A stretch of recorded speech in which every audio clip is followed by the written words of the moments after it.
Meta Perspective Podcast.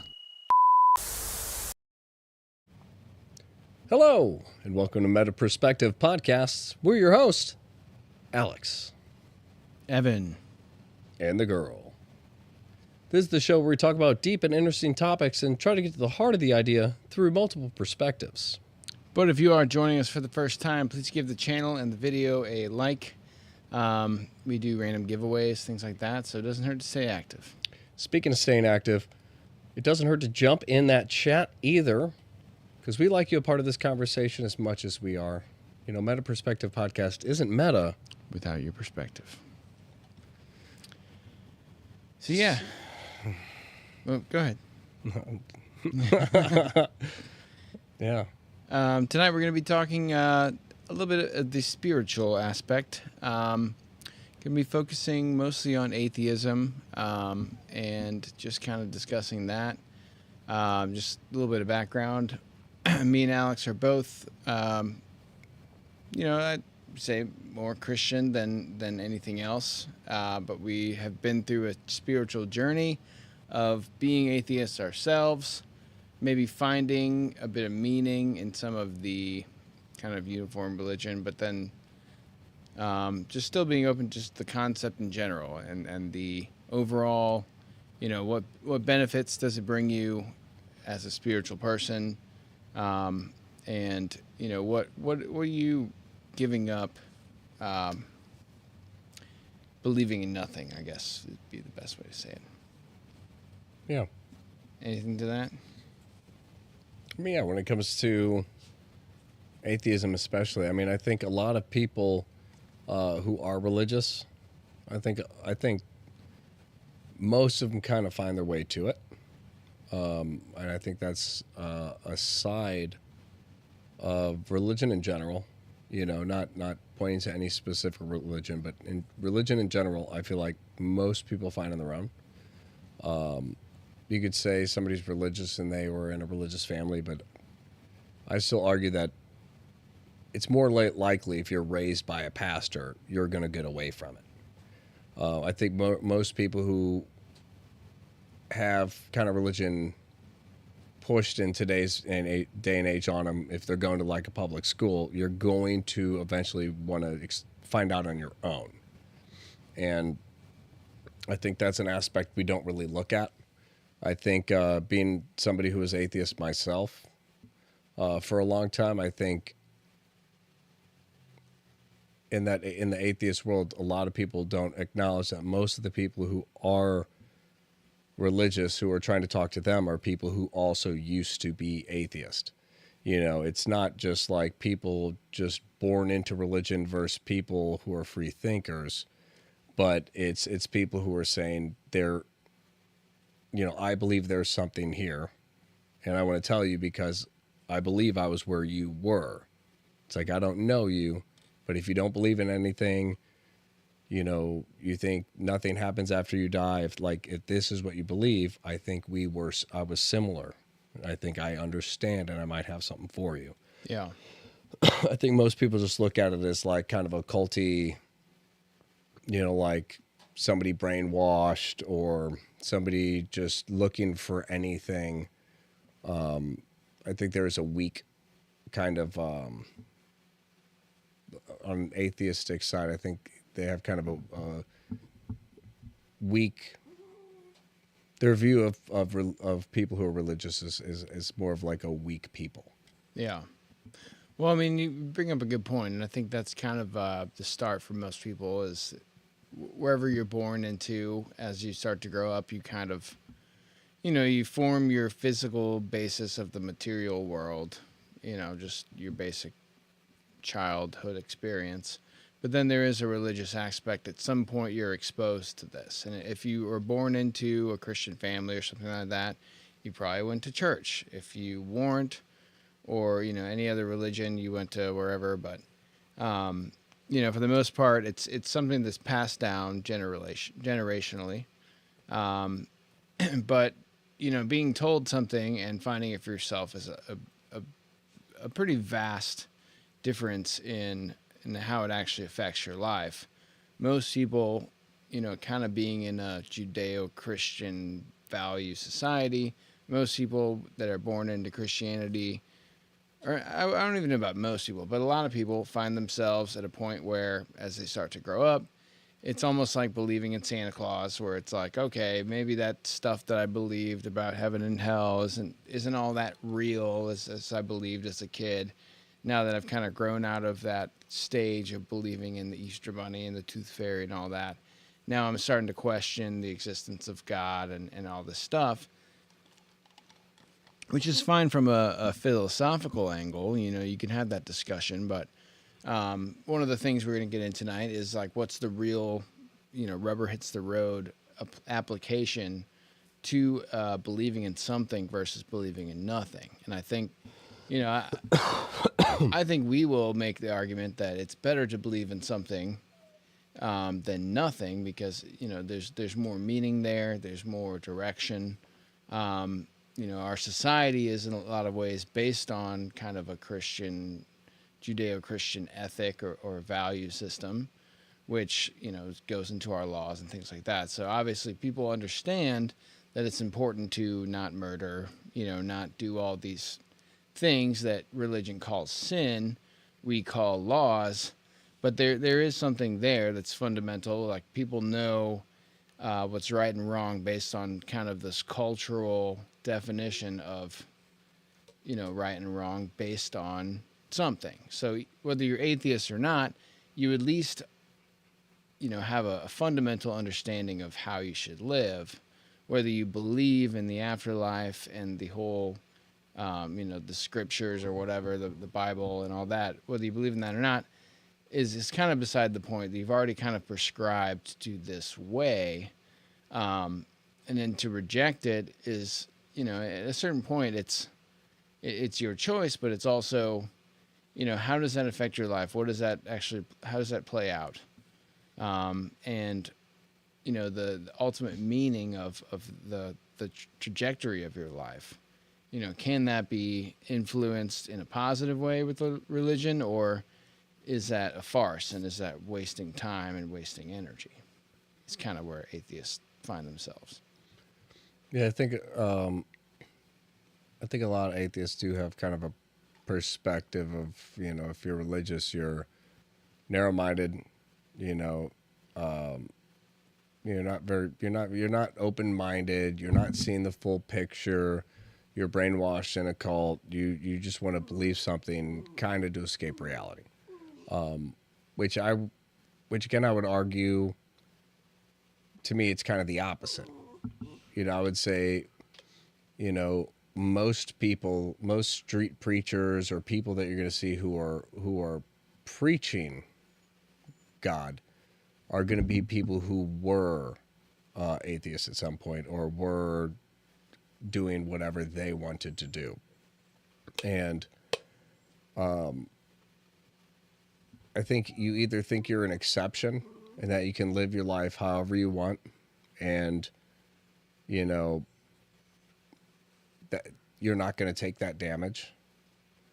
But I think that's the underlying difference it does make in your life. Is when somebody comes to you and says, "Hey, I want to tell you about this," and you're like, "Well, my drug problems aren't as bad as yours probably were," or "My anger is not as bad as yours probably was. Like, you were probably crazy, which is why you just gave up life and just took on this belief." When in reality, it's following your own stuff for so long eventually will lead you to a point of asking some kind of question. Yeah. And even for me, it was kind of what it was I got to a point where it's like, making my own decisions doesn't necessarily make me happy. Like, I was younger, I was a kid, but it's like, I'm not a millionaire. I'm not driving a Ferrari. It's like, if what I'm doing isn't getting me ahead in life, and I don't feel awesome from what I'm doing, why am I doing it? It's like, I clearly, it like most of what we do is a subconscious coping mechanism, So I think for a lot of people, that's the difference, is when you get to a point and you say, okay, I'm not happy how I'm running this. If this religion thing works, God, like, give me a sign, lead me in a right direction. And most street preachers, that's what it's going to be. It's going to be, I asked for help and God gave me the help. And now I don't do all this stuff. I'm happy, I'm successful, and I'm coherent now. Yeah. And I would say that is the major difference. It's not something you can quantify and be like, base their level of success. It's like, well, this person is saying that they're truly at peace. They've made peace with their past. They love who they are, and they're humble, just want to have a family and make decent, modest income enough to take care of their family and be able to spoil a little bit. It's like, if your goal is just to have some money so that you can give back and help people, like, and that's like your lucrative dreams in life, it's like, it's hard to say that you could, at least in my view, my perspective, it's hard to see somebody who's like, well, I work, 120 hours a week and I'm worth, $47 million and I've only been doing this 10 years. Like, in my head, it's like, you don't have peace though. Like, an atheist, Yeah. but then that's going to be the atheist argument, is like, you can't tell me if I have peace or not. You don't know me. It's like, Right. but knowing the human spirit, it's safe to argue you're not at peace. Even if you love what you do, you are exhausted from always going. There's going to be an aspect of you that needs rest. And it all comes down to this personal view of like, well, I'm happy doing what I'm doing.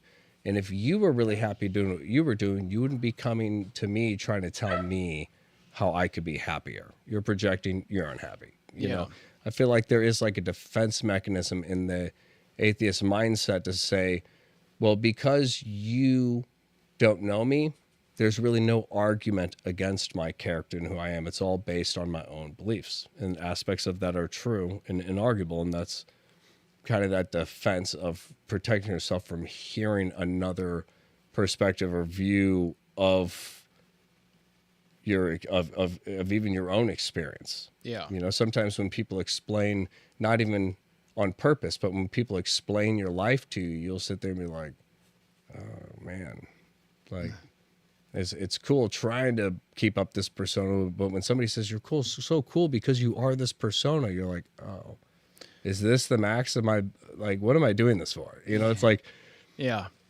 Well, I think there's like some type of psychological angle to all this where, kind of like I was saying that, obviously everyone understands the Judeo-Christian morality. It's kind of baked into the way that we live our life.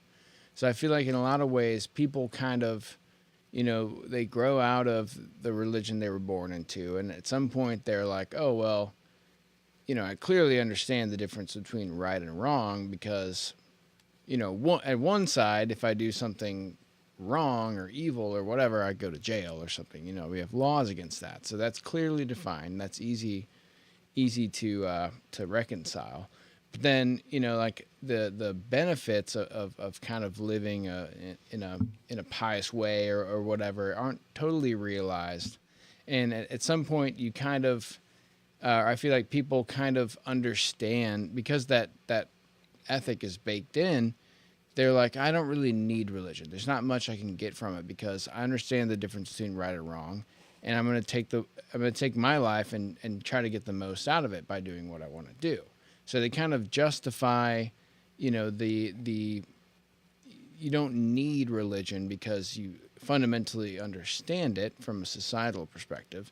So now it kind of gives me free reign to play outside of that, and now I can kind of focus on what I want to do and the things I want to get out of life, because YOLO, we only, you only have one. So people kind of fall into that, and then they kind of, in a way, I feel like a lot of people, once they're past that, they kind of search for meaning, and then a lot of people end up in this place where they say that they're spiritual, but they don't claim a particular religion, because following religion is like following rules.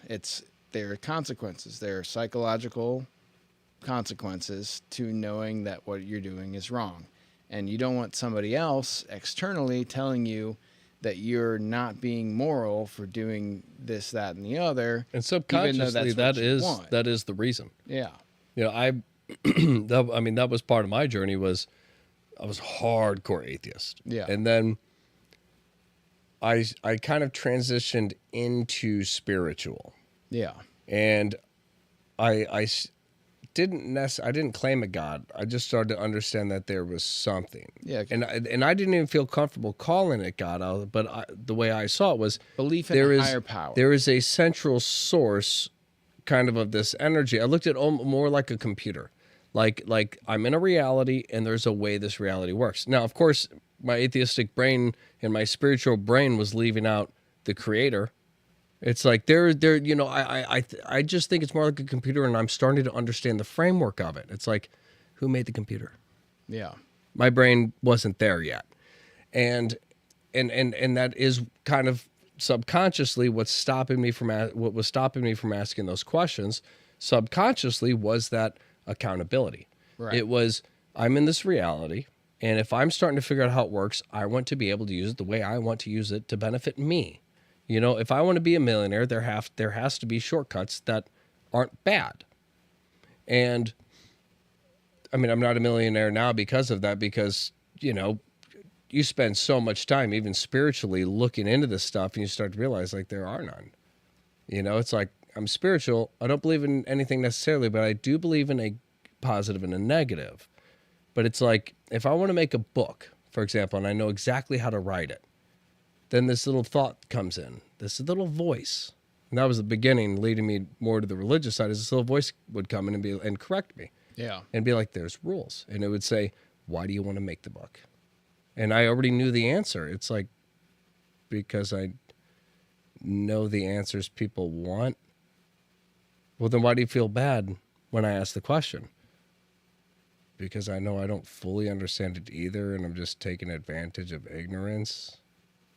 And this book wouldn't be a good book built on good things. This is bad. Yeah. And then, you know, the more I kept trying to use this power for stuff for me, the more I every time I try to do something, I would analyze, and I'd be like, this is bad. It's like, how come all the stuff I'm trying to create is kind of bad? Like, when I analyze it and break it down, you know, no bias, just what is the thought I'm having for this direction I want? It's like, I cannot find a righteous way to do this, because again, if everything's energy and I can create whatever I want, the higher the vibration, the faster it happens. I get all, you know, it's like, okay, so I can manifest something if I fully believe in it. But there was nothing I could fully believe in, because everything that I tried to do was tainted in some way. Yeah.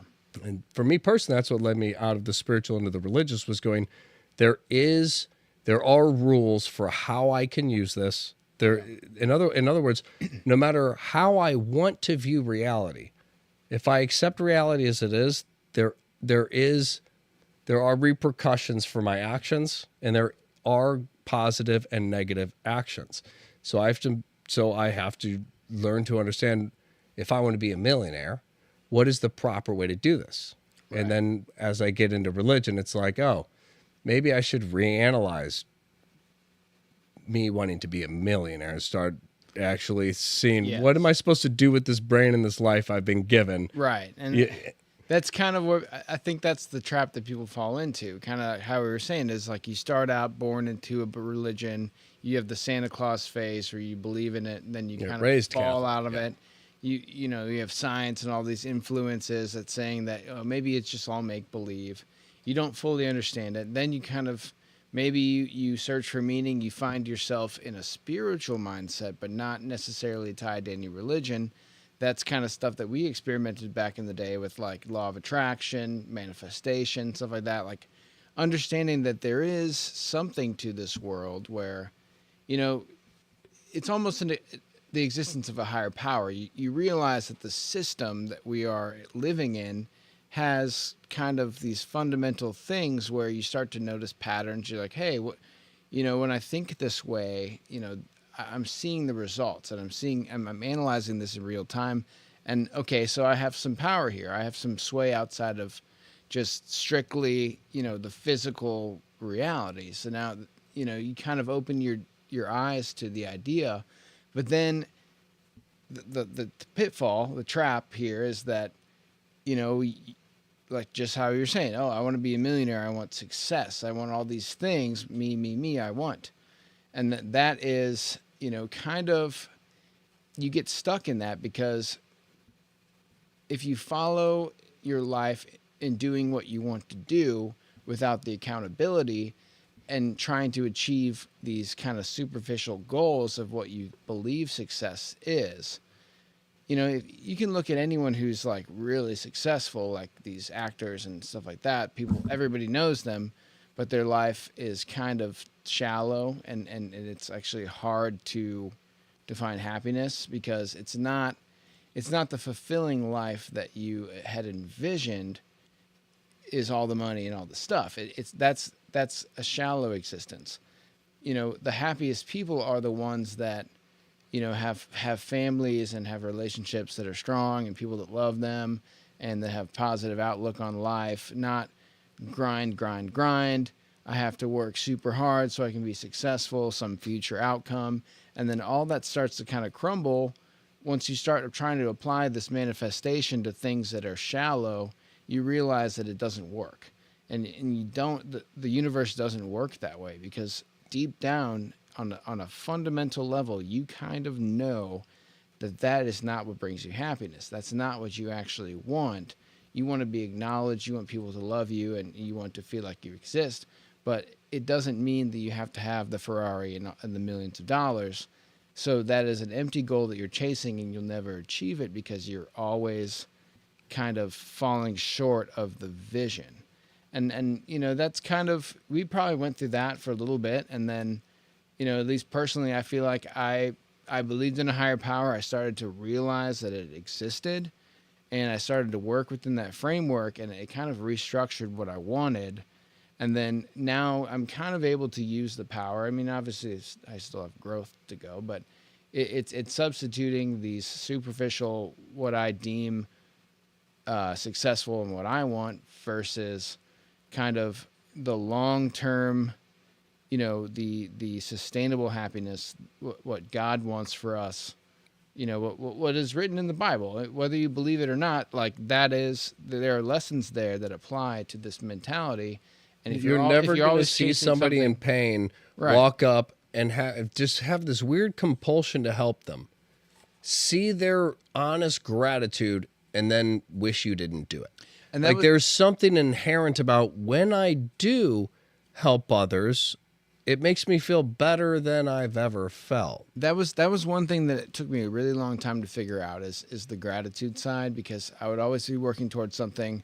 I was never satisfied with myself. I would never give. I would never give to other people. I was just accumulate for me. But that's not how it works. People that are successful, that live godly lives, they donate to charity. They do all these things that at one point in my life, I would never imagine being in the position where, I don't have enough for me. Why would I give? Why would I work that hard? Make sense. Why would I work that hard to help everybody have something and I make a normal wage when I could work equally hard and quadruple my money? Right. And at the end of the day, the closer you get to religion, the more you just understand that answer. It's like, because that's fulfilling. Right. And the other one, I could quadruple, I exponentially, I could be worth $500 million. But if I'm still the same me who in my mind was asking for that money originally, if I'm still that same person, I still don't know what to do with the money. All I ever thought about was getting it. Right. And then once I got it, I thought about getting more. And my mind is just getting more. It's not, what do I do with it? Right. And it's not, and that's why you see so much controversy with these billionaires where it's like, you're worth like, $60 billion. Like, maybe you're doing stuff to help here and there, but it's like, why not take $1 billion and just like, boom, put a dent somewhere, do something crazy and just feel really good that like you have a statue of yourself outside this animal rehab place where you know you have cut down the deaths of animals 50%. You know, whether I give a crap or not, it's like to sit there and say that you made an impact.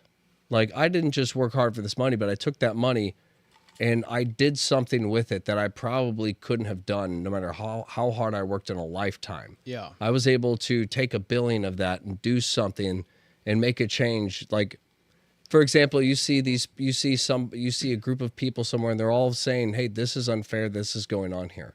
These areas are dilapidated. As a result, all these people they're getting hurt. A lot of these people, because they have no hope and nobody's even working on these places, you know, they're going to drugs, they're going to this, they don't go into gangs, they don't care. If you go and drop a billy in a city and suddenly that whole area starts prospering, people start to have respect for their community again, it starts to unite people. Maybe some of that money you spend on like really revamping a park and making it like a nice park with every amenity. Yeah. Where it's like, here's a place you can go and actually have fun. Not just a place with grass, but it's got everything. We even got a skating rink. Like, if you go, seriously though, if you go all out and do something to a city, like, how much better would you feel to sit there and say, I did, like, even if nothing becomes of this, at least I let people live in better comfort. Yeah. But how much better would you feel when it's like, hey, because of what you did, you know, I said, I want to be able to affect a community like that when I get older. I want to help my own community like that again. The butterfly effect. And suddenly that person becomes a billionaire because they saw what a billionaire could do. Well, you know, it's like, and now you have people chasing money to help others. Right. It's like, tell me you wouldn't feel, just from that one story, you wouldn't be like, it was worth it. Well, you know, I want to address that too, because this took me a long time to figure out. And what you're talking about is, you know, that is the example of, you know, whether someone achieves success through a spiritual means and it was given to them because they were a good person and had gratitude and gave, or if they achieve success through, you know, subversive means and just saw opportunities, worked really hard and took it, but never really considered that aspect of it, like the giving back aspect. You know, there are people that are successful that aren't spiritually motivated, and that does happen. And sometimes, like we were saying, those are the type of people that live empty lives and don't find fulfillment, and they just have all this money, but they have no fulfillment. But what took me a really long time to realize, and what might affect most people out there, is that if you're not a billionaire, if you're not in the position to give money, it's not about giving money. It's about giving yourself, and it could be as simple as bringing people up socially.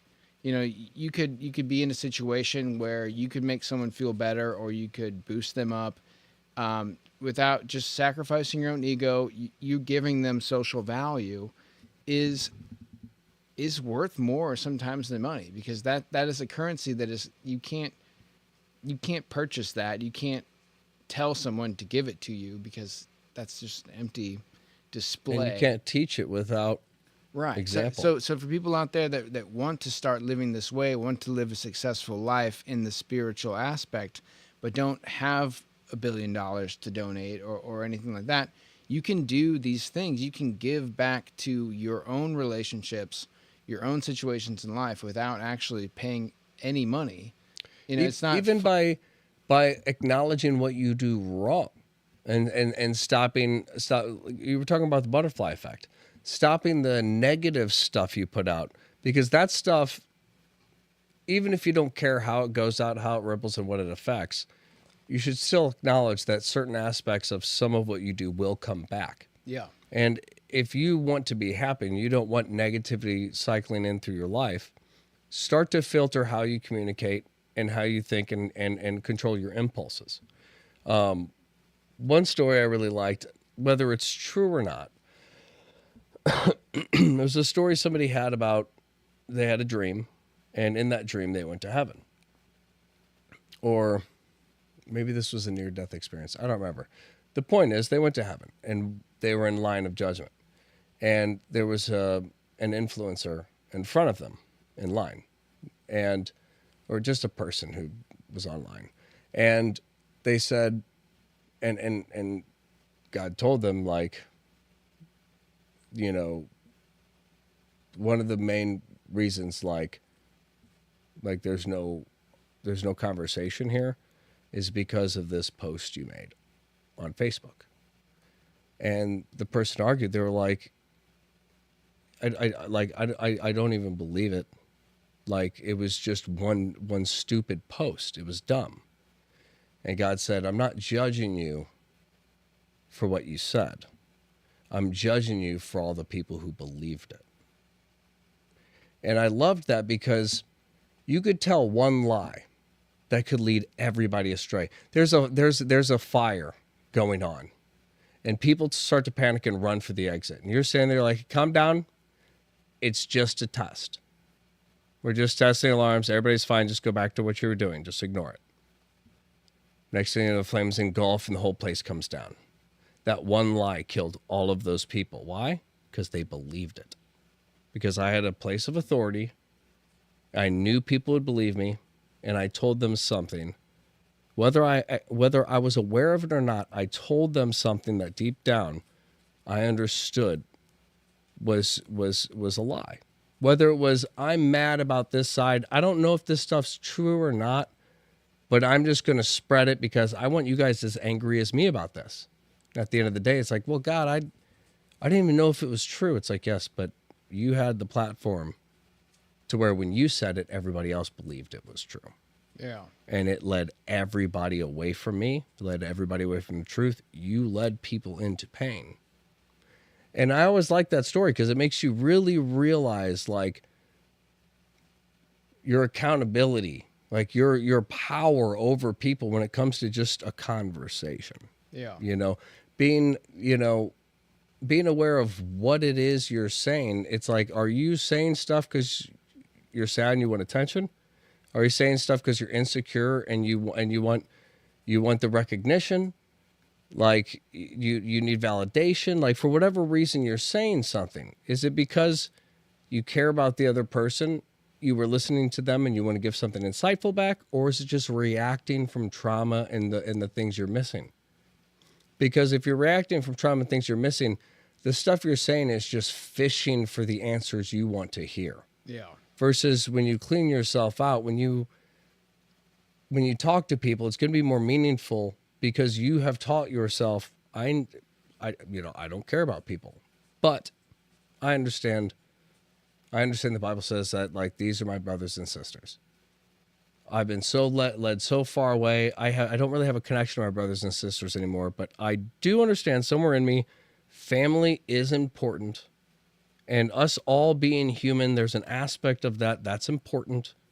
And I can't look at other people who are just like me and reject them, because that in itself would be the very thing I would hate them to do to me. Yeah. So I have to treat others as I would want to be treated myself. So it's like when you start to switch that view and it's like, okay, I should care about people. I should start listening when they talk. Suddenly somebody goes on for 5 minutes and you just listen and then they finish and it's like, they don't even care what you have to say back because they're more just taken back that somebody listened. Yeah. But when you give something insightful back specific to what they're saying, now that person feels validated. You listen to me. They feel encouraged because you're challenging what they're saying. You're not just saying that's stupid. You're a dumb person who says dumb things. You're saying I've analyzed what you said. Yeah. And it makes a lot of sense. I have some points on this stuff though, so that we can both work on this. It's a team thing. And then you feel that human experience of we're both working on thoughts together and communicating, and that alone, not even the context, just that alone is going to start to shape you, start to build you. And when you start to switch your view into, okay, well, now I want my conversations to have certain substance, to have certain direction, to have certain context. Now, when I have a conversation, by the end of it, it's like, I feel like I help that lead in a way to help them, Right. And that in turn is helping me learn to work with others better. So it's not about what do I get out of this? What do I get out of this? Helping you. Helping you helps humble me, helps make me a better person. I'm refining myself as a person by actually being a good person, by actually listening. That's giving. And a lot of people don't think about that. They think about like, well, what do I get out of it? What do you get out of being a Christian? You become a better person, like a definitionally better person, somebody who cares more about others on a human level where you I want to hear them. I wanted to say something about that too, because I mean that is right. I mean, like it kind of comes to this idea of karma, even though that's kind of an Eastern concept. It applies here, and anyone that's gone through this spiritual do unto journey others as you would want unto yourself. I mean, every religion kind of says there's a way this works. It's like the spirit of Christmas. You have to give to receive. You know, it's like when you put stuff out there. Give to receive. When you gotta give to receive. When you help that person, you know, instead of thinking, you know, how is this going to help me? You don't know. You don't know that in maybe 5 or 10 years. Now they're successful. They started a restaurant and it ended up doing well. So now you come in and they greet you and you're like, oh man, you know, after we had that conversation, I actually started thinking and that influenced me to do all this. Now I'm super successful. Like your whole dinner's on me tonight. And like anytime you come back, you know, like, you got a direct tie to the owner. It's stuff like that. Like one conversation can do that. And to get back to the karma idea, it's like, you know, that is in a way that's more spiritual than anything, because like we were saying, you could give money, you could donate to charity, or you could just give yourself. You give yourself to others. And that's kind of almost where like the Buddhism stuff kind of falls a little short, because it's very self-focused. But I wanted to actually tie that concept into the idea of atheism, because if you don't have a understanding of this give to receive, or if you're not tied spiritually, you tend to focus on self, and instead of giving, you're more likely to have the mindset of, what does this do for me? Why would I do this? You know, you're kind of taking care of yourself. What are my benefits? And on a psychological level, you know, why would you give, or you know, like the existential understanding of reality is we live and then we die and then there's nothing. So get what you can while you can. Right. So exactly. And what's the value of helping other people? Because if it's not directly benefiting you, then you're sacrificing yourself and going out of your way for what? There's no meaning in it. There's no spiritual benefit to it, because I don't live within those bounds. So as an atheist, you're less likely to do those things. And then you live your whole entire life and it's devoid of meaning, and your relationships are less fulfilling because of that. And then ultimately, you don't leave, your karma is low, and you don't leave the impact that would get you to the success that everybody kind of wants. Yeah, I mean, it's in the belief itself. You know, if you're atheist, you don't believe in God. You don't believe in anything outside of yourself. You are the end of your belief. So I've met atheists who are like, well, I do a lot of good. I do this, I do that. And it's like, you do it out of spite, though. You do it to prove religion wrong. You do it for whatever reason you do, but it's not based around any belief that you're the end of this, but everybody else is a little further than you. Real quick. I've never met an atheist that genuinely in their heart puts others before them. But real quick, it can be very egotistical. Oh, I help other people. Yeah, I have solar panels on there. And that's why I say it doesn't come from a good place. Yeah. And that's the idea, is it's spiteful. I'm trying to show you how good I am. A lot of times people don't like to acknowledge reality, but a lot of times when people do that stuff, it's because they're that much worse. Most of the time when you see that, it's not genuine. They're not like, hey, I want to show Christians wrong and show that you can be an atheist and still help tons of people. Usually it's because they're trying to cover up the bad that they're actually doing. Or they're trying to make money off the video or what. But it's very rare to find somebody who says, I'm an atheist and I don't believe in God. Therefore, everything ends at me. But with this belief system ingrained, everything in me in my belief system starts with I am the center. But I am going to choose to put everybody before me. Like, it's not a logical decision to come to if you don't want to look into religion and you're like, I 100% believe there is nothing else. I don't want to hear anything else, but I want to invest everything into others. It's one, you don't really know other people, so it's hard for me to believe that you could have that kind of patience for everyone and help everyone without letting certain circumstances in people's lives affect you because you don't understand them. You know, it's hard for me to believe that you could push yourself that far with nothing and somehow at the same time build up all the same levels of character that are able to support somebody fully. Yeah. You know, it's no matter what, you're going to be lacking something, because you're saying in my heart, I am at the end of this. I don't have this feeling of like, but what happens if I'm not? Well, that's somebody who's maybe questioning reality. But an atheist who's like, I know for a fact there's nothing after this, and I am the end. I don't see people making the decision to say, but I will spend my life, this one YOLO life I have, I'm going to spend it dedicated to helping other people and trying to truly understand the human struggle so that I can try to ease suffering.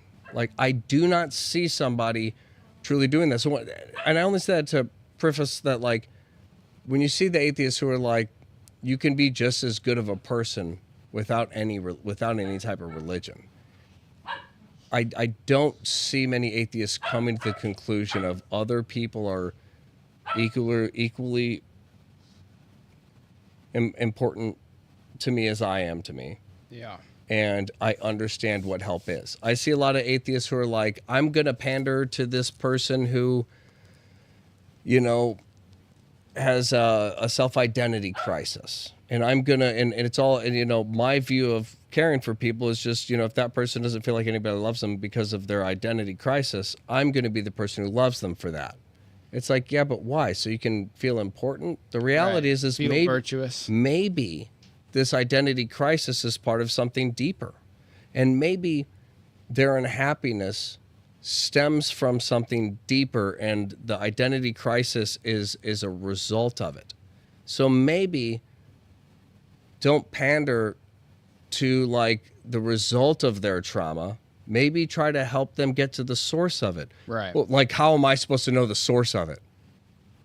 Well, that's where the Bible comes in. Well, or to some of us, it's pretty obvious. Yeah, or you can just give to them, you know, in a blind way, and then maybe they benefit from it enough to kind of come to terms with the reality that other people are out there that care about them. It's just not necessarily I give them, you know, value so I can tell other people I'm virtuous.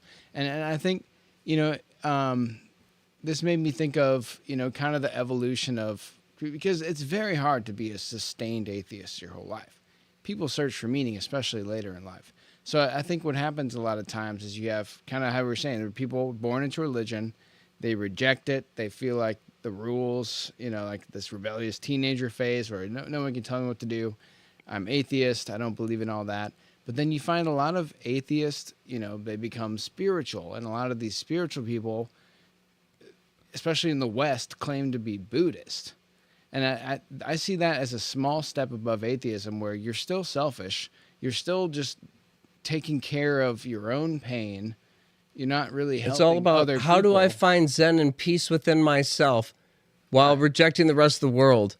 I had an argument with a buddy of mine who became Buddhist for a while. Well, I think and it's the same. and he got to a place where everything was good, but you couldn't mess with it. You had to. He became very controlling and was like, it kind of has to be this way, otherwise you throw it off. And I was like, if Buddhism is truly a noble religion that actually gives you peace, true peace.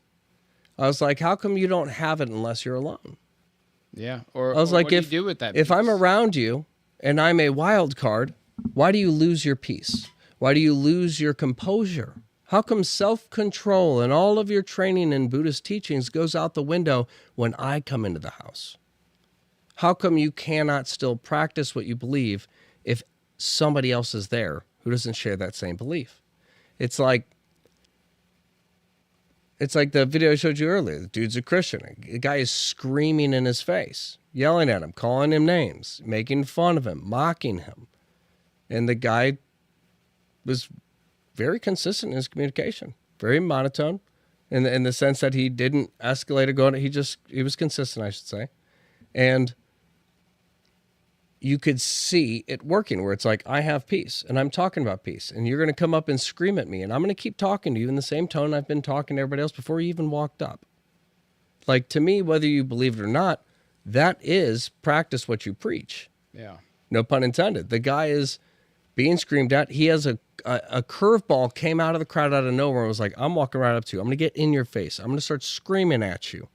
And you keep your composure and you get the conversation until the person grabs you and starts crying. Like, that's, to me, that is something that did something to you, where you could have somebody else, completely different views, different energy, different everything, come at you and hit you with the opposite energy than you're giving out. And then they change their energy to match yours. Yeah. Even though they don't believe anything you say. You have to understand something right to take such a wrong situation and correct it without logic, but with example. See, I think that's another difference between the atheist perspective and someone who is, a Christian or someone who is based in a uniform religion. Because atheists, like, you have people on the street as Christians trying to help others and bring them to the religion. Whether you agree with that or not, you can criticize that for sure. But the atheist perspective is you really can't bring someone to atheism. The act of doing that is almost just saying, don't believe what you believe because it's stupid. Believe what I believe. You don't have anything to bring somebody. Yeah. You're basically saying that what you believe, what your fundamental beliefs in reality is wrong because it's all fake. I don't have anything to offer you. I'm just telling you that it's not real. And then for someone receiving that type of, interaction, it's not really, you're not offering anything. You're not providing an alternative. You're not actually giving them any fundamentals at all. You're actually just breaking down their psychological structures that they've built of how they see the world. So you're not really... I think that's why atheism doesn't really have there's not a lot of strong, competent atheists. I mean, there are that can really kind of intellectually discuss the existence of God or why not. But your run-of-the-mill atheist doesn't really stand for anything. They're just against standing for something. Yeah. And that's a very hollow way to live. You're not offering anything. You're just taking away from people's lives. And that's why it's not something you can argue out of somebody. It's an experience you have to share with them. If I'm telling you that I have found peace, let me share my peace with you so that you can see that it's real. It's like, how can you do that? How can you do that? If you'll let me. Can I pray? They give you that moment, and it's the intimate moment where you put your hand on their shoulder, and when you're speaking to them, maybe both you got your eyes closed, both your heads are down, but in your heart, you are speaking directly to that person's heart. Who they are, what they went through, who they became, none of that matters. It is a brother of God, and you're speaking to the heart from your heart. When somebody feels that, it's like nobody's ever spoke to me that way. Yeah. Like, it's not about what you said, it's about how you said it. And that's the difference. For me, I didn't start following Christ until I had an experience. It's like I went to Buddhist mosques, I went all over the place, a bunch of different religions, because I was raised Catholic. So I was like, the Christian Catholic thing is the last thing I'll look back into. because that's what led me away from all of this. Yeah. So I started looking at all these religions, and somebody talked me into going to a Christian church, and I was like, well, it's basically, it's like the same as Catholicism, right? Stand, kneel some more. Then you got to stand, take the Eucharist, kneel, Yeah. and then stand, bye. 10 Hail Marys. And they were like, no, it's different. And I was like, okay, I'll go. And while I was there, was the energy of the room. It almost physically overwhelmed me, where I wasn't even fully accepting of it. I was just like, I'm open to the idea. But I never would have thought before the pastor got up, I never would have thought I would have had an encounter with the Holy Spirit and been overcome with an emotion I'd never felt before, and and like psychologically brought to my knees within myself, where it's like this feeling, this level, this amount of love that just overcame me, made me reanalyze how I viewed myself. Suddenly it's like, oh my God, I'm a bad person. It's like, why do I feel like I'm crippled by this? Like, but I could see every part of me that couldn't handle it. Yeah. And suddenly I was ashamed of myself, and I was like, whoa. I was like, nothing has forced a new perspective on me about myself, that the moment I see it, I know it's true. Yeah. It's like, there's plenty of perspectives I have, but this one I know for a fact is true. And I've never had it. It was pushed upon me. That experience is what did it. I started looking into religion because things started making sense to me. Yeah. But I started following Christ because of an experience. So you could tell somebody all you want in an argument, but in an argument, nobody's really listening anyway. But even if they were listening, you can only tell them so much that they'll be able to take with them. The only thing you can really do is give an experience so that they understand where it's coming from. Yeah. Hey, this isn't coming from my brain. This is coming from a level of love that I didn't know existed. They're like, well, how am I supposed to do this? Can I pray with you? And when you put your hand and you invite the Holy Spirit, and you're like, God, please, like, I want them to feel this. I want you to come over them and bless their life the way you blessed me. Show them what they, blah, blah, blah, blah, blah. That person, if they're open and accepting, that's all they need.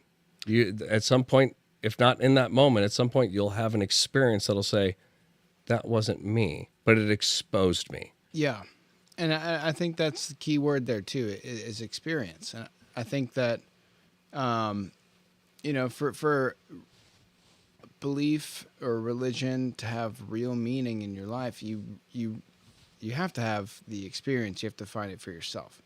Because some of the most hollow Christians are the ones that were born into it and then just went to church their whole life and never really thought too hard about it. If those are even real Christians. The best, Christians, or the best spiritual givers are people that maybe rejected it. Maybe you almost have to that's where I talk about the experience. You almost have to hit some type of bottom or rock bottom, or you get too far into your life and you lose control, and then the answer is outside of yourself and you find it because you were vulnerable. But if you don't have that and you never really come to grips with that, then it just kind of seems like something that other people believe in and that it's never really done anything for you. But, to discuss it on a society level, because, this is obviously a Christian nation in its founding, like we kind of discussed about our laws and everything like that. Like, it does benefit. I'm gonna grab a drink. I'm okay. I got my water. New Year's. Yeah, dry January, guys. Honestly, Dry gin? huh? You said dry gin? Dry January. No, yeah, I haven't been drinking this month, and it's been pretty nice, honestly. I like my whiskey, I like my beer, and I've been doing that for a good 15 years of my life or so. It's probably been the longest amount of time where I've abstained from that, and it's been nice. And at the end of January, I'll probably have a nice glass of whiskey and stuff like that. but I think I'm going to try to keep it going during the weekday. So if you're out there, if you're doing the same thing, I highly suggest it. It can be hard, but it is worth it. And just until Alex gets back, if you are watching now, please let us know what you guys think. Is this stuff making sense to you? Is it resonating? We have the chat up here. We can see anything you guys say. We definitely want input from people. We can respond. Like if you send a chat, we'll stop what we're saying and we'll respond to whatever you're saying. So definitely do it if you're watching us live. We stream every Wednesday. Sometimes kind of late, but if you see us live, definitely comment. Or if you're watching this after the fact and you feel like you have some input, leave a comment in the video and we will respond to it. Let us know what you think. Because Meta Perspective Podcast isn't meta without your perspective. Oh, yeah. That's the slogan right there. But to get back to what I was getting to is, spirituality, religion, or at least values on a societal level. That's where we come from. That's our foundation. That is something that's a little less tangible than your own personal experience. But, when you have people out there that are living this way, you walk down the street, you're not as afraid because you don't feel like you're in the jungle and it's all survival and anybody that you come across could harm you. If everybody adopted the atheist mentality where none of this is real, there's no real meaning in life, I'm only out for myself, then it becomes we're animals.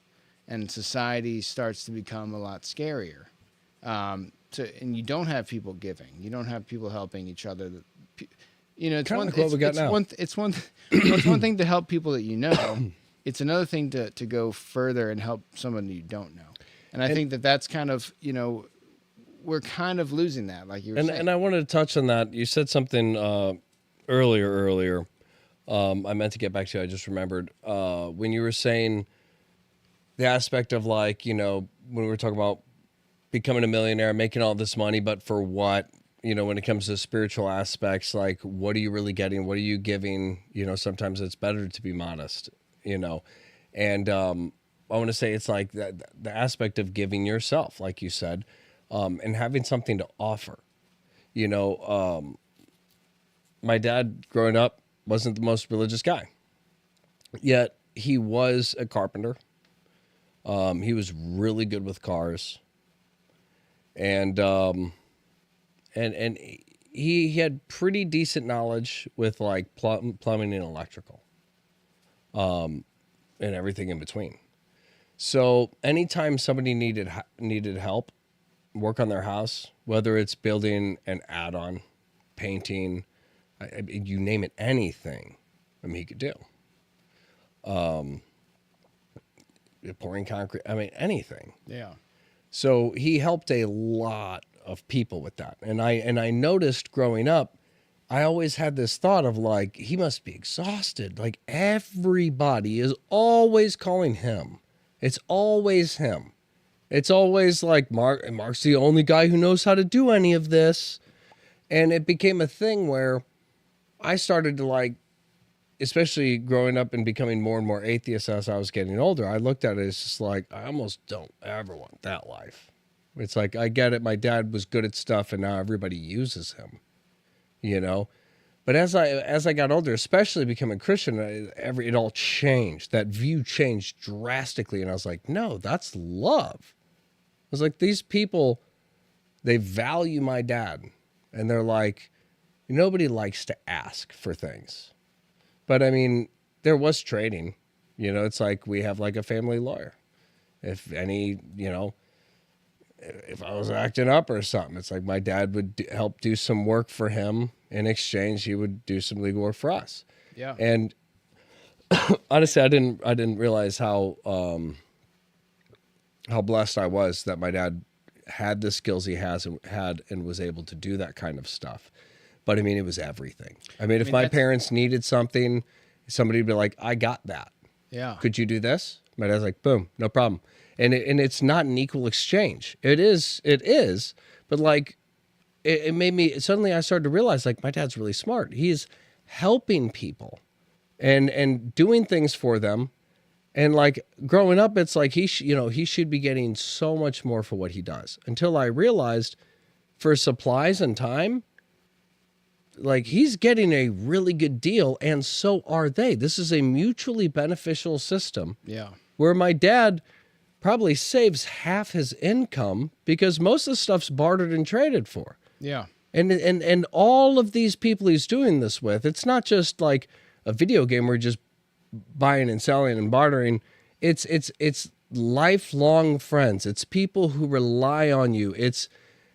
I started to realize like the amount of people he actually had in his life who genuinely respected him. And that's when I started to realize, like, especially like, being born in this time, it's like, do I really want to be a millionaire? Like what is all this stuff? What am I focused on when I see my dad and I'm like, oh, what, he's so burdened. And then suddenly it's like, oh shit, no, this is the dream. This is what you want. You want to be surrounded by family and friends who love you. Yeah. And everybody can take care of each other. And that's the idea of how life is supposed to be, is we're supposed to, as a society, help each other. Yeah. Which is how the devil's running this shit, because nothing is our own. We don't even control our own town. Everything's bureaucratic, ran from emails, and it's all from headquarters. Yeah. Like corporate's running America. Yeah. And we don't even know where the headquarters is. We're just the email went out. We're going to start doing things like this in the state now. But we didn't agree on this. Yeah, but it's the email. Yeah. I just got to enforce it. Otherwise I get fired. So. Well, I mean, that's a perfect example, honestly. That's the best example ever, because, that's giving your time. It's one thing to just, like your garage in a way, it's door is sacrificing fixed. yourself. Here's $4,000. You can fix your garage door. On some level, that's very like surface. But if you spend 8 hours, trying to find the right parts and doing it for the person, that's, even if you have $1 million and you spend that time, that's an investment of time. And that means a lot more to your personal relationships and what you would get back than giving any type of monetary value or stuff, or, he can have my old washing machine. That's one thing where it's like, you're having trouble with your washing machine. Let me help you install it. That means more than giving someone a washing machine. Yeah. Basic example, but those kind of things, like sacrificing your time, your energy for somebody else, goes a lot further than sacrificing anything outside of yourself. And then that's kind of what the Bible teaches. True validation for yourself. Yeah. True healthy validation. When you sit there and you have an issue with your home, with a pipe or something, and you figure it out on your own, and you fix it on your own, and then you hear a friend and they have an issue and they're not sure, and you come over and you look at that pipe and you're like, you know what? I had a problem with this myself. Let me see. Let me just try something. I'll take care of all of it. And for like $35, you buy a little pipe and, some rubber gaskets and whatnot. And you got your tools with you, and you switch it out. You're like, I could just do Drano, but like, let's just take the whole pipe apart. I don't know what the situation is, but you do whatever you did the first time and it works. Yeah. That's true validation, when you sit there and you go, I didn't just learn something that helped me, but what I learned is true, and I can keep doing this, and it helped them, and I can help other people who have these. And the more you learn, it's and because that's how I viewed my dad. It was like a superhero. It's like anytime somebody had a problem, he'd be like, sounds like this. Have you done blah, blah, blah? And they're like, yeah, I did this, but it kept blah, blah, blah. Yep. Okay. Yeah, it's this. That was my next guess. But yeah, if it's doing that, it's this. Mm-hmm. And he'd go over, he'd be like, I'll be there in an hour. I'd hop in the car with him, stop at AutoZone, grab a part, get to their house, pop it in their car, starts up. And he's like, yeah, it was that part. Like, it blew my mind. Like, this is all your brain. You don't have a smartphone back then. It's like, you don't have a smartphone to go on. You just know that this is the problem from how they explained it. Yeah. You stopped and grabbed a part, that's sure. And you spent your own money, that's sure that was going to fix it. And you went to their house, and you did all the work, you set it up, and boom, now it's working. And they're like, you just saved me a tow truck. You saved me, shop prices, Yeah, because it would have been a labor. dealership part plus the dealership labor. Yeah. It's like you just got an aftermarket part from, from AutoZone and stopped here and plugged it in yourself. Yeah. It took 20 minutes, but it's like, it's the validation of like what I've experienced, I can help others with. And that's what I think the Bible's really good for, because you can do that. Anybody can work really hard to help other people. But there is, to me, that's where the Bible comes in. It's for the rest of you. It's the parts of your mind, because we don't have somebody who goes, this is how you fix your mind. In today's YouTube tutorial, it's like there's a lot of different things, but you could have 3 different guys telling you there's 3 different ways to fix this problem. But, it's because I was spiritual. I played with the self-help area quite a bit. Yeah. But it's like once I found the Bible, it was like, oh, each one of those has some truth in it, but this is the truth. Yeah. Like when I try this, it works and it changes how I think, and it gives me reasons to change how I think. Which once I do that, now I have experience and understanding why this makes sense. Yeah.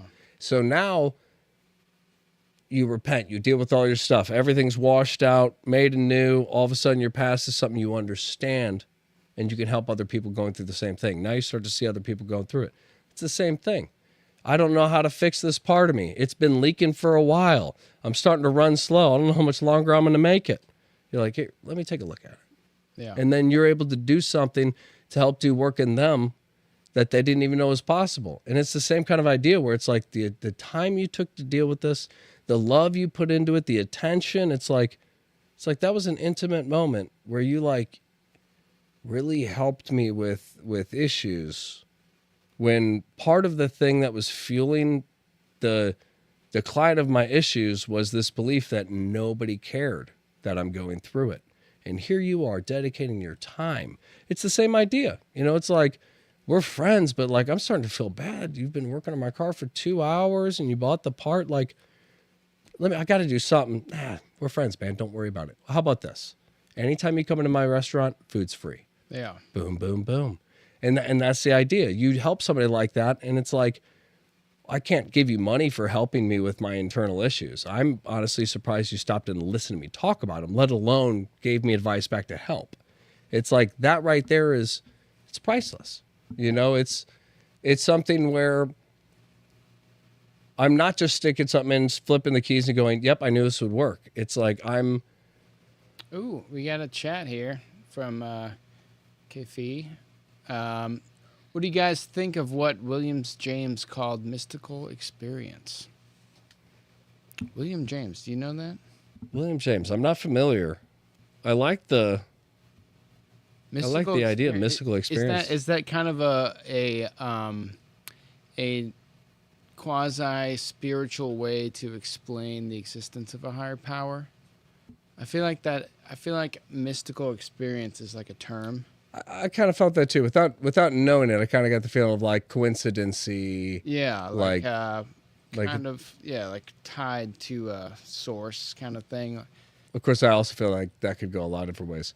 Let us know if we're on the right track there. Yeah, while you possibly type it out, I'm also going to look. Yeah. So Actually, I'm curious. And if I don't know if La Nina, if you want to do any searches here, but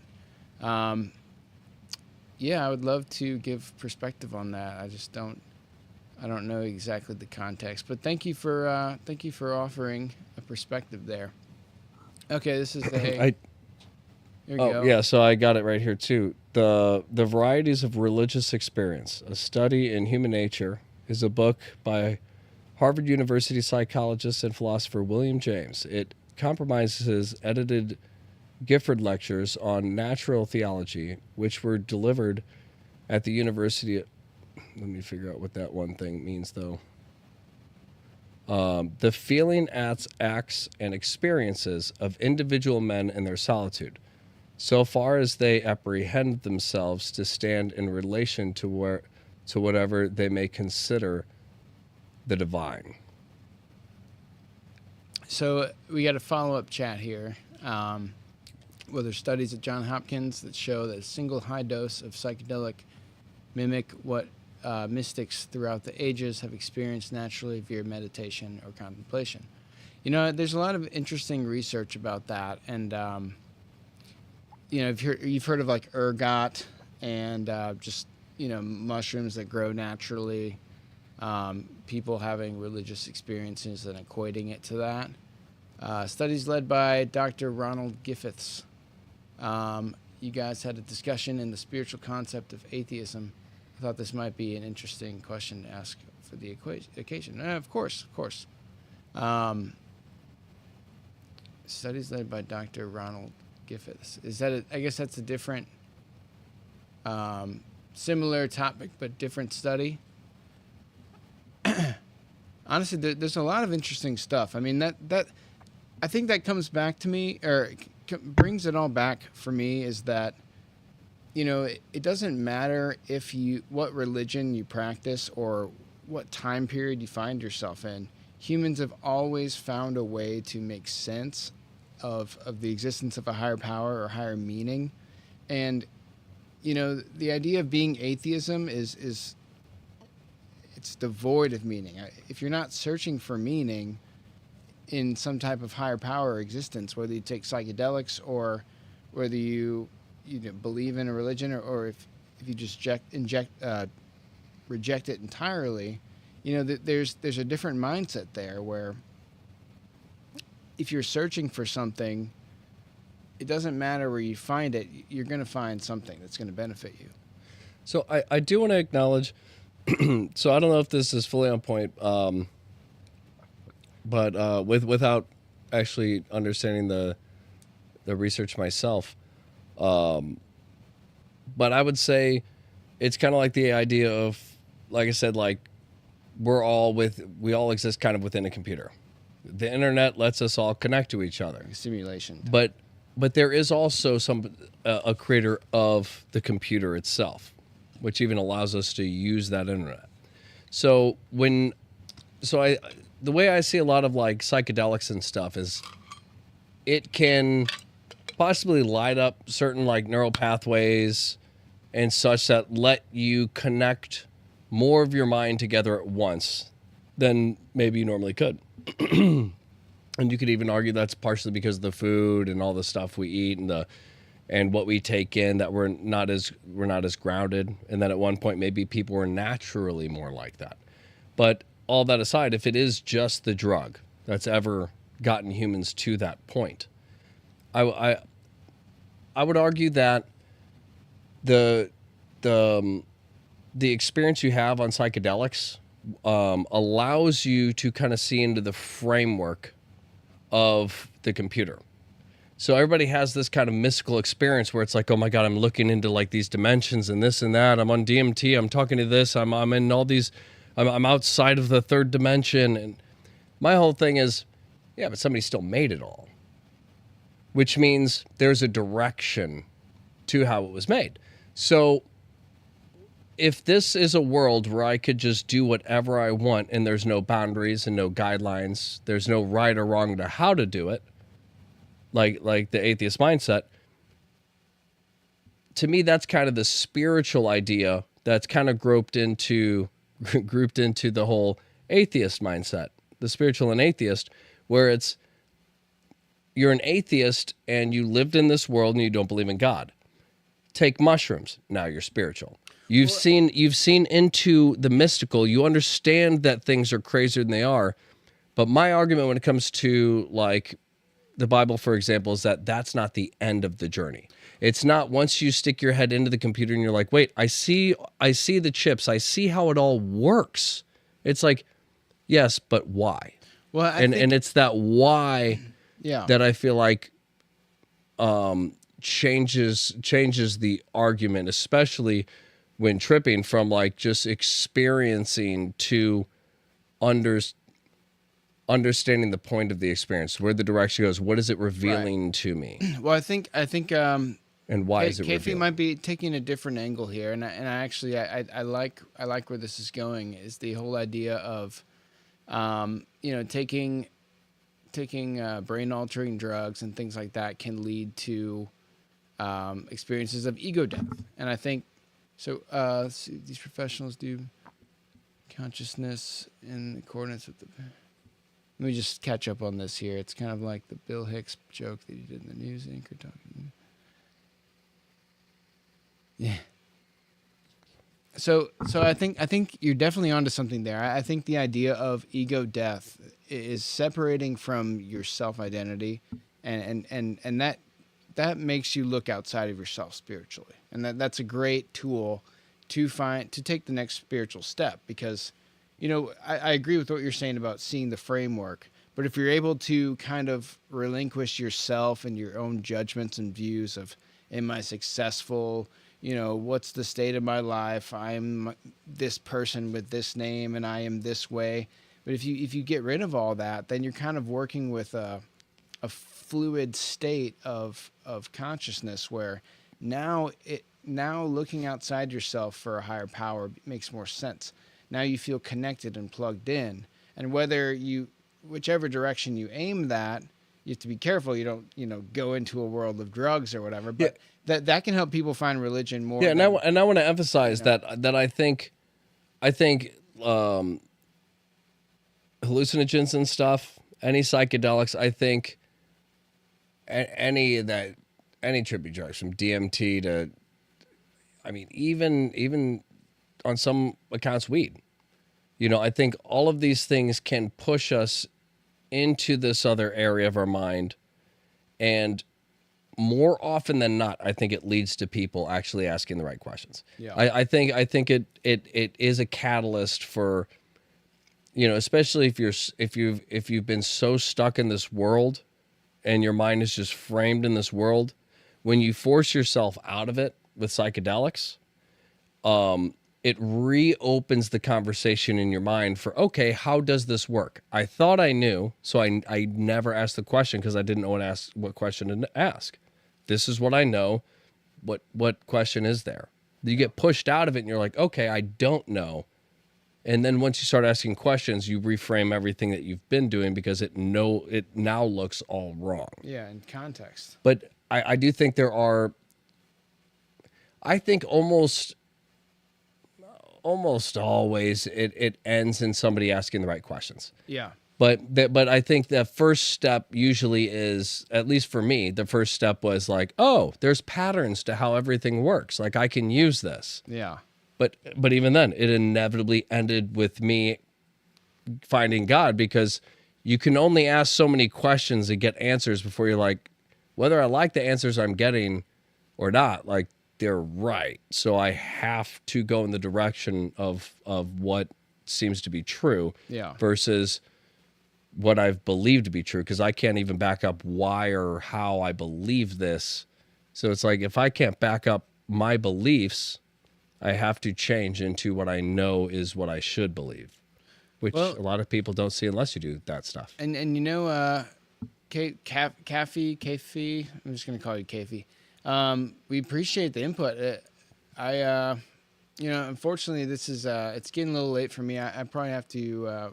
We probably need to wrap the podcast up soon. But we love people interacting with us. We do stream every Wednesday night. If you want to give the channel a follow and join next time, that's what we're about. Like, if you have something to say, we're going to react to it. We're going to talk about it. And we're going to work it into what we see and work in what you see. And then, that's the whole idea of meta perspective, is that it's not meta without your perspective. Like, we want to hear what you guys think, and we want to make sure that we're not being off base in what we're saying. And we kind of want to use every perspective to form one fundamental understanding that we can all agree on. And I guess usually the last part of the show, we kind of give our summation of, thank you for contributing to the discussion. Honestly, that's like the highlight of why we do this. And I really appreciate you chiming in. Usually the end of the show, we kind of sum up what we both do our like closing thoughts and our takeaway. I can just go ahead and start with that. I think we touched on a lot of what causes, maybe the influences for someone to reject religion and to solely go to atheism, where you don't believe anything. And then we kind of talked about how people would tend to get out of that and start to search for meaning in other ways, whether it's uniform religion or something in between, like a spiritual aspect. And I guess, one point that I wanted to make in this discussion that I haven't really had a chance to solidify yet is, almost in a quantum reality type of way. Like our thoughts influence the material world. We can see that, obviously, and we can make actions and we can influence others and other conscious beings. So, to have a belief in something, I think on that fundamental, even quantum level, is more important than have a belief in nothing. Because if you don't believe anything's going to happen to you when you die, then you're that less likely to manifest it. If you do believe in an afterlife, or if you do believe in something, then it at least on some level, on some scientific level, it increases the chances of that actually happening. Who knows? You could believe in heaven or something, and 100 billion years have to happen before that vibration comes back into an equilibrium, and actually you created that because you believed it. And I'm not saying that that's how it works, but that makes more sense to me than believing in nothing. Because if you believe in nothing, you'll create nothing. Or if you believe you're going to hell, you might just create hell. I mean, these are kind of fundamental things that we're starting to figure out about observation versus reality. And I think that it's more important than anything for someone to have a guiding belief that not only benefits themselves but benefits others, and that's the key. It's Buddhism is very introverted, it's very self-help, but if you can get outside of that and sacrifice your time, your energy for somebody else, you end up getting a lot more back, than if you just solely focused on your own life, and that's very ego focused. And that's what I'm going to say for my closing, and you're welcome to add to that or say what you think. And added something to the end of your thing, like if you think outside of yourself, you don't really have limits. So even if we're all wrong, the fact of the matter is I don't have a bar in who I can become and what I can become, versus if the extent of me is me, my bar is set at what people have done. Actually, if my bar is set at what people have done, then my bar never exceeds people. I might look at somebody and be like, I could be better than them. But it's like, what if I could be a new phenomenon? Because I'm thinking outside of the whole way this works. Certain martial arts and things like that, they didn't come out from somebody trying to take a martial art and get faster at it. It's somebody saying, how can I improve this to where that other martial art is obsolete compared to this? It's a new way of framing things, a new way of viewing things. And I believe your best shot at coming up with something unique and creating a world of things nobody's seen, you have to have a bar set where that doesn't have a limit on it. And I wanted to say one thing real quick. It triggered this. I meant to say this whole episode. But if you believe in something versus nothing, like believing in something can really only help you. And like you said, if you're wrong, then what does it matter? It mattered because you acted differently. You did things for other people. Your life benefited and yourself benefited, and your meaning was there. And if the end of your life comes and there really is no God and the atheists were right, they're going to die and not exist the same way you would die and not exist, except you lived a more virtuous life, it affected more people, and you left a mark that is lasting beyond your physical life. While someone that believes in nothing, once they die, they never really had anything to start with. I always thought it's funny when people comment something I'm doing a certain way, and I joke, and I'm like, well, I'm a perfectionist. And people get all serious, and they're like, nobody's perfect. Like, I've had people tell me, well, you shouldn't shoot for perfection. Like, it's not obtainable. I'm like, oh, Is it obtainable for me to become the world's greatest guitar player over any human that's ever lived? Doesn't seem obtainable. But do you think I'm going to get closer to being the world's greatest guitar player ever if I shoot for that or try to be better than Jimi Hendrix? I might get up to Jimi Hendrix even if I got better. But like, where would I land if my bar was that high? You know, it's like I never said my goal in life is to be perfect or I'm going to explode. It's like I said, that's my goal. If I don't hit it, I'll be happy with wherever I land. Approaching perfection. And that's the idea. You shouldn't have a bar. Whatever, if you can see where your bar is, you're not shooting high enough. You shouldn't be able to see the bar, but just know this is my bar and I'm going to do better than that. Actually, I'm starting to see this bar where I could go. I could do better than that. There should never be a place you settle when it comes to greatness and becoming something. There's no final finish line. But to end my thing, I want to say off what they were saying. You know, I mean, that is the big thing. You know, especially when it comes to psychedelics, one of the biggest things people experience is this aspect of unity. Not even just with other people, but with everything. Almost like a connection to all. And I think that in itself should really speak to people. When you see a good person spending their time using themselves to help others, it's like, why? Why are you so rewarded?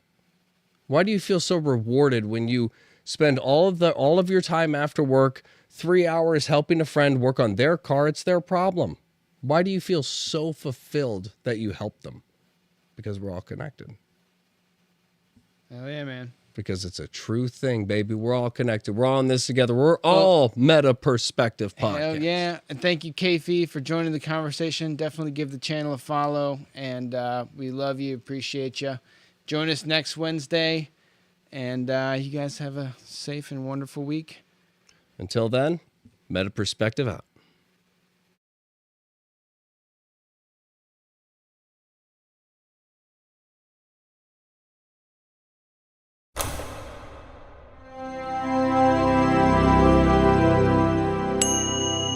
Meta Perspective Podcast.